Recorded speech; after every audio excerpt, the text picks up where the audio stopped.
You see, in the absolute universe, nothing is as it seems, and safety is just a fragile hallucination. We've watched John Jones navigate a world of shifting identities and government conspiracies, but in Absolute Martian Manhunter 10, the walls are finally closing in. We'll look at the agency's plan for the captured Martian, the terrifying philosophy of Agent Rainbow, and how John has to be put a balance a physical rescue mission with the literal despair whispering in his ear. Put on your tinfoil hats, because things are about to get weird. Hey there, you mean DC fans, and welcome if you're new. I am Mantis, and today, Absolute Martian Manhunter issue number 10.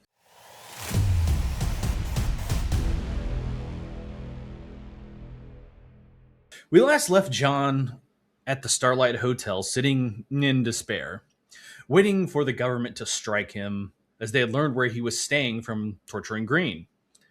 Seems like John is aware he could be under attack in the near future, as now he's preparing a few Molotov cocktails and listening to Marco's story about bugs trying to mate with beer bottles. Keep that in mind with that bug. And it sounds a lot like John's relationship with Bridgett, honestly, but he's referring to maybe his relationship with Green. Things are about to heat up as John tells Marco to take cover. Now, the psychic battle begins. Now, remember, in Martian Manhunter, or Absolute Martian Manhunter, most of the action here is in the metaphysical realm. So the battle begins as John is under siege from what appears to be a whole ass Vietnam army. Now, when I first saw this, I was completely confused. However, like when the agency was capturing Green, they are using psychic weapons, metaphysical weapons. They're fighting in a mental, physical reality, but to John and even Marco, things get very real. John is dodging grenades, all while returning fire, and he's doing a pretty good job at, wasting those mental Vietnam projections. So while running and John's trying to escape this chopper, he returns fire and it crashes, nearly missing him.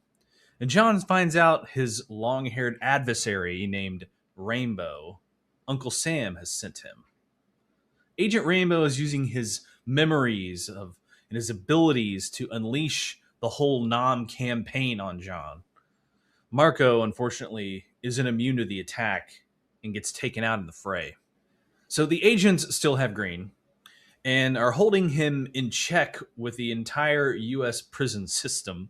Again, these are all metaphysical things. So they're still trying to learn what Green wants, where he comes from, and what he's capable of. They can't quite understand his language, so they turn up the torture and use something called the Absorbicon to kind of learn through the violence and torture against him. Now, let's not forget about Bridgett's situation as well. Remember, the White Martian is controlling Tyler, and through Tyler, her as well, sending those white smoke thoughts to her to make her, happy and docile. Also reinforcing some of the feelings from her last meetup of John. Those negative thoughts, the conspiracy, the always paranoia. And we know that meeting with their psychiatrist didn't end well. Back to John and the fight with Rainbow here. John's new partner, the Sparrow, who's been still with him, confirms what we were thinking. John, he's caught in the middle of a vet's war flashback, and he's using as his army to fight John. And John retreats back to the motel's bar where, again, as we said before, he found Marco had gotten hit in the fighting. So we know, see, this is metaphysical, so some of it can still hit you in actual reality. Rainbow lets us in on a little bit of his past here. So using some psychedelic drugs in the 60s, he's expanded his consciousness, learning these abilities and how to project them, which is kind of familiar. If you guys have seen the Fox show Fringe, it's kind of what happens there when they use LSD to kind of gain powers and access a different universe or alternate universe. Pretty cool stuff. Anyway, using those abilities, they're similar to John and Green. He can use these metaphysical attacks. And he even alludes to seeing the smoke, that colored smoke. Actually, I'm starting to like this guy. In fact, he would fit in Tropic Thunder. Rainbow has cornered John and now tells him he can't live in the acid trip of Green, meaning the Green Martian, and he must get back to reality. Remember, at this point, John doesn't know about the agency or government nabbing Green. He thinks this is all the White Martians doing. And Agent Rainbow tells John he works for the government, who wants things to stay the same. They don't like ripples in the still water of control. And as we saw earlier, they don't quite understand the Martian or John. So, of course, if they can't understand it, they fear it, even see it as a threat. Again, some of Absolute Martian Manhunter is a bit on the edges of understanding, including this entry on what the Martian is. Both the agents are seeing what they think is the Martian's origin story. But to me, this is kind of a callback to when Green showed John what he really is. We see a bit of that here as the filter of emotions, depicting viewers of a movie in different genres of movies as different colors on each face. A metaphor, as they say, of the Martian seeing and definitely influencing those. Sometimes they don't get along, as you can see here, fighting even, ending in an explosion of emotion. Which Bridgett feels this emotion too, and can be controlled by it, by the White Martian. So now John has been captured by Rainbow and is getting lectured to about borders and his political views. But John tries to plead his case to him, that he's part of the same government that Rainbow is. He's an FBI agent and Rainbow is being lied to. But more importantly, we see Despero trying to catch a firefly or moth that had escaped from Green when he was being tortured. We've seen this bug kind of throughout the last several issues. And with John blindfolded and all of Rainbow's psychic guns trained on him, Despero fails to catch the bug, and it flies into John's mouth as the guns fire on him. You see, that bug was a link to the Green Martian. It has been trying to get back to John this whole time, and now that link is restored. And with that link restored, John has some power back, allowing him to survive the firing squad. A neat trick from Rainbow's point of view. Doesn't really understand how he did that. Still, he has Rainbow to deal with, and Despero's there as well. John has something else on his mind now. Green. He remembers, I forgot about the Green Martian. So he has to escape. John takes off running, and he blasts right past Rainbow and his metaphysical constructs. Exiting the kind of the motel there, Despero is waiting in the car for him as he jumps in and takes off.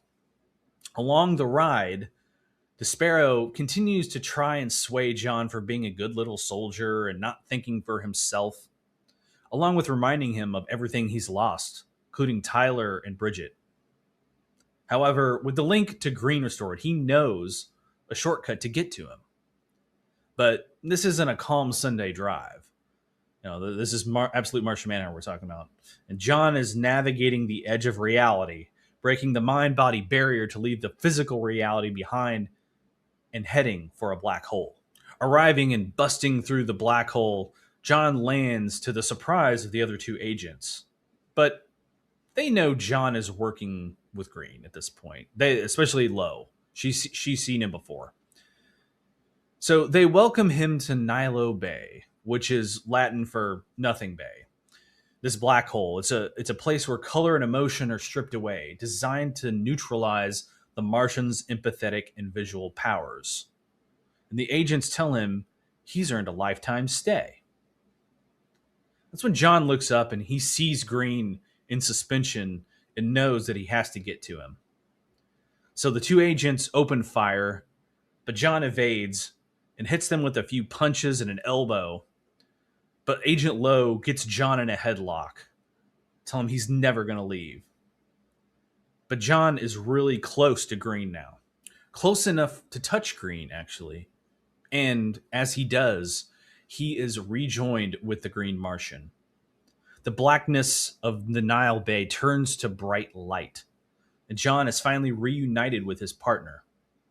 I guess now they're a threesome because, Despero's still there. So I don't know. Maybe Despero's going to give him some extra power. Who knows? But this whole reunion of sorts is not in secret, though, as Tyler, along with the White Martian, is watching.